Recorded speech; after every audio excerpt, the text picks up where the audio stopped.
नमस्कार मित्रांनो, मी Praful educate Bharat YouTube channel आणि न्यूज 4PM वेब पोर्टल मध्ये आपल्या सर्वांचं स्वागत आहे. मित्रांनो, युडॅस प्लस च्या स्टुडंट पोर्टलला आपण आलेलो आहोत. आजचा हा जो व्हिडिओ आहे, हा व्हिडिओ विद्यार्थ्यांना इम्पोर्ट करणे आणि त्याचबरोबर विद्यार्थ्यांना रिक्वेस्ट पाठवणे या दोन महत्वाच्या ऍक्टिव्हिटी साठी आहे. जर विद्यार्थी ड्रॉपबॉक्स मध्ये असेल तर त्या विद्यार्थ्याला आपल्याला इम्पोर्ट करायचा आहे, परंतु जर एखादी शाळा एखाद्या विद्यार्थ्याला ड्रॉपबॉक्स मध्ये टाकत नसेल तर अशा केस मध्ये जर त्या विद्यार्थ्याला इम्पोर्ट करायचं असेल तर त्या विद्यार्थ्याला आपल्याला रिक्वेस्ट मॅनेजमेंटचा उपयोग करून इम्पोर्ट करावा लागेल आणि ते सर्व कसं करायचं हे मी आपणास या व्हिडिओमध्ये सांगतो आहे. Like and subscribe for more content. Share with your friends and leave a comment below. तर मित्रांनो, मी एका शाळेच्या डॅशबोर्डवर आहे. या ठिकाणी आपल्याला शाळेच्या मुख्याध्यापक यांचं नाव पाहायला मिळते आहे. ते नाव अचूक आहे की नाही याची अगोदर आपण खात्री करून घ्यावी आणि हे जर नाव अचूक नसेल तर ते आपण स्वतः अपडेट करू शकता. त्यासाठी एज्युकेट भारत मध्ये काही व्हिडिओज मी तयार केलेले आहेत, ते आपण पाहू शकता. तर मी अकॅडमिक इयर 2026-27 वर क्लिक करतो आहे. आपल्या समोर त्या शाळेमध्ये जे वर्ग आहेत त्या वर्गामध्ये मुलं मुली किती आहेत, एकूण विद्यार्थी किती आहेत हे सर्व पाहायला मिळेल. आता आपल्याला दोन महत्वाच्या विषयावर चर्चा करायचा आहे. पहिला म्हणजे विद्यार्थ्यांना इम्पोर्ट कसं करायचं आणि दुसरं म्हणजे विद्यार्थ्यांना रिक्वेस्ट कशी पाठवायची. अनेकदा आपल्याला ज्या टीसी प्राप्त होत असतात त्या टीसी वर विद्यार्थ्यांचे पेन नंबर मुख्याध्यापक देत नाही. ज्या विद्यार्थ्यांची टीसी आपल्याला प्राप्त झालेली आहे त्या विद्यार्थ्याला आपल्याला इम्पोर्ट करायचं आहे. इम्पोर्ट करताना मित्रांनो, डाव्या साईडला असलेल्या स्टुडंट मुवमेंट अँड प्रोग्रेशन या टॅबवर क्लिक करायचं आहे. इथे तुम्हाला इम्पोर्ट मॉड्यूल पाहायला मिळेल. या इम्पोर्ट मॉड्यूलवर क्लिक केल्यानंतर वेगवेगळे टॅब्स आपल्या समोर येतील. आता आपल्याला इम्पोर्ट विदिन स्टेट किंवा ड्रॉपबॉक्स स्टुडंट लिस्ट या दोन मॉड्यूलचा उपयोग करून आपण त्या विद्यार्थ्याला इम्पोर्ट करू शकतो. इम्पोर्ट विदिन स्टेट वर जेव्हा आपण क्लिक करू तेव्हा आपल्याला त्या विद्यार्थ्याचा पेन नंबर आणि त्या विद्यार्थ्याचा डेट ऑफ बर्थ माहित असणे आवश्यक आहे आणि हे जर माहित नसेल तर आपण get PEN and date of birth याचा उपयोग करून आपण त्या विद्यार्थ्याचा पेन नंबर फाइंड आउट करू शकतो. या विद्यार्थ्याचा पेन नंबर टीसी वर दिलेला नाही आहे, परंतु त्या टीसी वर त्या विद्यार्थ्याचा डेट ऑफ बर्थ दिलेला आहे. पेन नंबर नसेल तर आपण त्या विद्यार्थ्याला इम्पोर्ट करू शकणार नाही. Get PEN and date of birth वर आपण क्लिक करू शकतो. जर आपल्या टीसी वर त्या विद्यार्थ्याचा आधार नंबर असेल तर तो आधार नंबर आपल्याला या ठिकाणी एंटर करायचा आहे आणि त्याचं इयर ऑफ बर्थ जो असेल तो या ठिकाणी एंटर करायचा आहे. सर्च वर आपल्याला क्लिक करायचं आहे.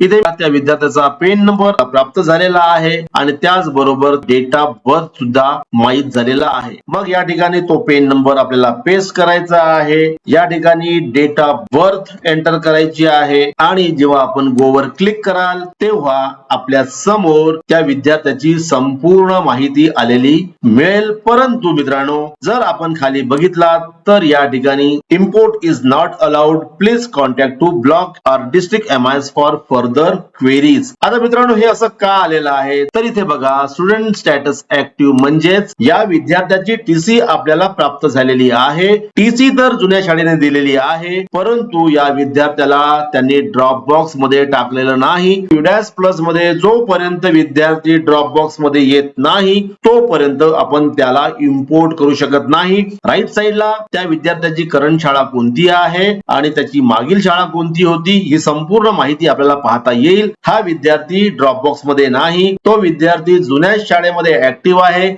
जुन्या शाळेच्या एचएमने त्याला ड्रॉपबॉक्स मध्ये टाकलेलं नाही. मग या विद्यार्थ्याला जर आपल्याला इम्पोर्ट करायचं असेल तर मित्रांनो, इम्पोर्ट फॅसिलिटीचा उपयोग करून आपण याला आपल्या शाळेमध्ये आणू शकत नाही. मग यासाठी मित्रांनो एक नवीन युटिलिटीचा उपयोग करायचा आहे आणि तो म्हणजे डाव्या साईडला असलेल्या स्टुडंट रिलीज रिक्वेस्ट मॅनेजमेंट वर आपल्याला क्लिक करायचं आहे. सर्वात अगोदर हा पेन नंबर आपण कॉपी करून घ्या. डेट ऑफ बर्थ लक्षात ठेवा. डाव्या साईडला असलेल्या स्टुडंट रिलीज रिक्वेस्ट मॅनेजमेंट वर क्लिक क्लिक करा. या ठिकाणी परत आपल्याला 2 टॅब प्राप्त होतील. हा विद्यार्थी आपल्या स्टेटचा असेल तर याचा उपयोग करा, अदर स्टेटचा असेल तर याचा उपयोग करा. आपला विद्यार्थी या स्टेटचा असल्यामुळे मी गो वर क्लिक करतो आहे. आता इथे मित्रांनो वेगवेगळ्या टॅब्स उपलब्ध झालेल्या आहेत. आता मित्रांनो आपल्याला या विद्यार्थ्याला इम्पोर्ट करायचं आहे आणि त्यामुळे जनरेट स्टुडंट रिलीज रिक्वेस्ट वर आपल्याला क्लिक करावं लागेल. गो वर क्लिक करायचं आहे. Like and subscribe for more content. Share with your friends and leave a comment below. या ठिकाणी त्या विद्यार्थ्याचा पेन नंबर एंटर करायचा आहे. त्या विद्यार्थ्याचा डेट ऑफ बर्थ एंटर करायचा आहे. गेट डिटेल्स वर क्लिक करायचं आहे. आता त्या विद्यार्थ्याच्या जुन्या शाळेची संपूर्ण माहिती आपल्याला प्राप्त होईल. इथे त्याला कोणत्या वर्गात ऍडमिशन द्यायची आहे, तो वर्ग सिलेक्ट करायचा आहे, सेक्शन सिलेक्ट करायचा आहे आणि ज्या दिवशी त्या विद्यार्थ्याचा प्रवेश आपल्या शाळेमध्ये झालेला असेल ती डेट या ठिकाणी एंटर करायची आहे आणि सिलेक्ट रिमार्क मध्ये please release to the student from the school record select करायचा आहे आणि जनरेट स्टुडंट रिलीज रिक्वेस्ट वर क्लिक करायचा आहे. कन्फर्म वर क्लिक करायचा आहे आणि मित्रांनो ही रिक्वेस्ट त्या शाळेला गेलेली आहे. ओके वर क्लिक करायचं आहे. अशा पद्धतीने आपण त्या विद्यार्थ्याची रिक्वेस्ट जुन्या शाळेला पाठवलेली आहे. परंतु जुनी शाळा जोपर्यंत ती रिक्वेस्ट ऍक्सेप्ट करणार नाही तोपर्यंत तो विद्यार्थी ड्रॉपबॉक्स मध्ये जाणार नाही आणि तोपर्यंत आपण त्या विद्यार्थ्याला इम्पोर्ट करू शकणार नाही. म्हणजेच विद्यार्थी जर एखाद्या शाळेमध्ये ऍक्टिव्ह असेल, त्या विद्यार्थ्याला जुन्या शाळेने ड्रॉपबॉक्स मध्ये टाकलेलं नसेल आणि जर तुम्हाला त्या विद्यार्थ्याला इम्पोर्ट करायचं असेल तर मग आपल्याला स्टुडंट रिलीज रिक्वेस्ट मॅनेजमेंटचा उपयोग करावा लागेल आणि जर विद्यार्थी ड्रॉपबॉक्स मध्ये असेल तर त्याला मग कसा इम्पोर्ट करायचं हे सुद्धा मी आता आपणास सांगतो आहे. आता आपण आणखीन एक टीसी आपण घेऊ. त्या विद्यार्थ्याला इम्पोर्ट करायचा आहे. डाव्या साईडला असलेल्या स्टुडंट मुवमेंट अँड प्रोग्रेशन वर आपल्याला क्लिक करायचं आहे. इम्पोर्ट मॉड्यूल वर क्लिक करायचं आहे. विद्यार्थी आपल्या स्टेटचा असल्यामुळे मी गो वर क्लिक करतो आहे. आता परत एकदा समस्या ही आहे की त्या विद्यार्थ्याचा पेन नंबर संबंधित शाळेने दिलेला नाही. मग या ठिकाणी परत एकदा आपण generate PEN and date of birth वर क्लिक करू. तिथे जाऊन त्या विद्यार्थ्याचा आधार नंबर एंटर करायचा आहे, बर्थ इयर एंटर करायचा आहे. सर्च वर क्लिक केल्यानंतर विद्यार्थ्याचा पेन नंबर आपल्याला मिळालेला आहे. त्याचा डेट ऑफ बर्थ सुद्धा समोर लिहून आलेला आहे. याला आपल्याला क्लोज करायचा आहे. इथे पेन नंबर पेस्ट करायचा आहे, डेट ऑफ बर्थ एंटर करायचा आहे, गो वर क्लिक करायचा आहे. आता त्या विद्यार्थ्याची संपूर्ण माहिती खाली पाहायला मिळेल आणि स्टुडंट स्टेटस मध्ये ड्रॉप बॉक्स लिहून आलेला आहे. याचा अर्थ असा आहे की हा विद्यार्थी ड्रॉप बॉक्स मध्ये पडलेला आहे. राईट साईडला त्या विद्यार्थ्याची संपूर्ण माहिती पाहायला मिळेल आणि इथे तुम्हाला युडॅस कोड अनटॅग दिसतो आहे. म्हणजेच हा विद्यार्थी इम्पोर्ट होण्यासाठी पात्र आहे. मग आपण खाली यायचं आहे. वर्ग इथे सिलेक्ट झालेला आहे, सेक्शन सिलेक्ट करायचा आहे. महाराष्ट्राचं सेशन 15 जून नंतर स्टार्ट झालेला आहे आणि त्यामुळे जर आपण 15 जूनच्या अगोदरची डेट एंटर केली तर तो विद्यार्थी इम्पोर्ट होत नाही. मी आता 15 जून एंटर करतो आहे. इम्पोर्ट वर जेव्हा मी क्लिक करीन, कन्फर्म वर जेव्हा मी क्लिक करीन त्यावेळेस स्टुडंट सक्सेसफुली इम्पोर्टेड असा मेसेज आलेला आहे. हा विद्यार्थी आपल्या शाळेमध्ये आलेला आहे. मित्रांनो पुन्हा एक आपण वेगळी केस घेऊ ज्यामध्ये मी आपणास दुसरी एक मेथड शिकवतो आहे. ज्या मेथडचा उपयोग करून सुद्धा आपण विद्यार्थ्यांना इम्पोर्ट करू शकता. परत एकदा मित्रांनो डाव्या साईडला असलेल्या स्टुडंट मुवमेंट अँड प्रोग्रेशन वर मी क्लिक करतो आहे. इम्पोर्ट मॉड्यूल वर मी क्लिक करणार आहे. आपल्या समोर इथे 4 टॅब्स आलेल्या आहेत. आता दुसरा टॅब जो आहे तो आहे ड्रॉपबॉक्स स्टुडंट लिस्ट. या टॅबचा उपयोग करून सुद्धा आपण विद्यार्थ्यांना इम्पोर्ट करू शकतो. मी गो वर क्लिक करतो आहे. समजा एखाद्या विद्यार्थ्याचा पेन नंबर आपल्याला माहित नसेल, त्या विद्यार्थ्याची टीसी आपल्याला प्राप्त झालेली असेल, पेन नंबर दिलेला नसेल, त्या विद्यार्थ्याचा आधार नंबर आपल्याला माहित नसेल, परंतु समजा जर त्या शाळेचा युडॅस कोड आपल्याला माहित असेल तर मग मित्रांनो आपण त्या विद्यार्थ्याला सर्च करू शकतो. त्या विद्यार्थ्याचा पेन नंबर सर्च करू शकतो. सर्च वर आपल्याला क्लिक करायचं आहे.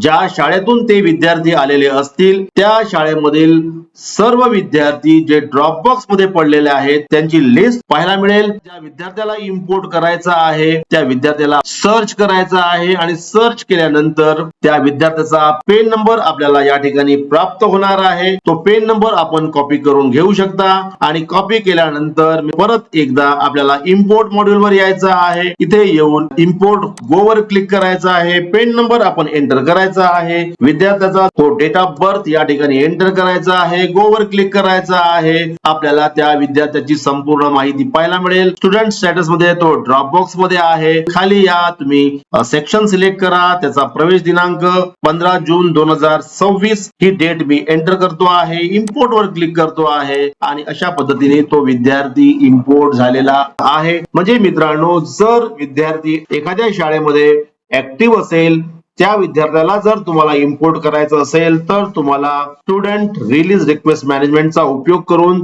जुन्या शाळेला रिक्वेस्ट पाठवावी लागेल.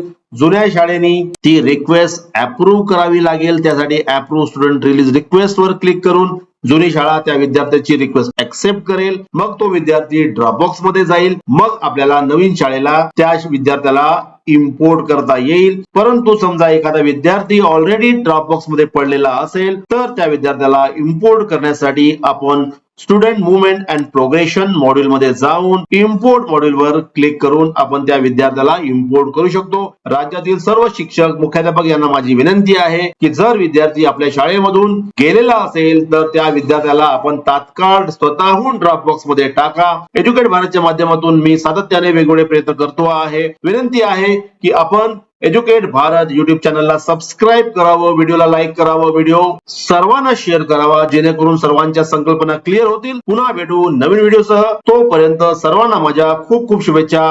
Thank you so much. Like and subscribe for more content. Share with your friends and leave a comment below.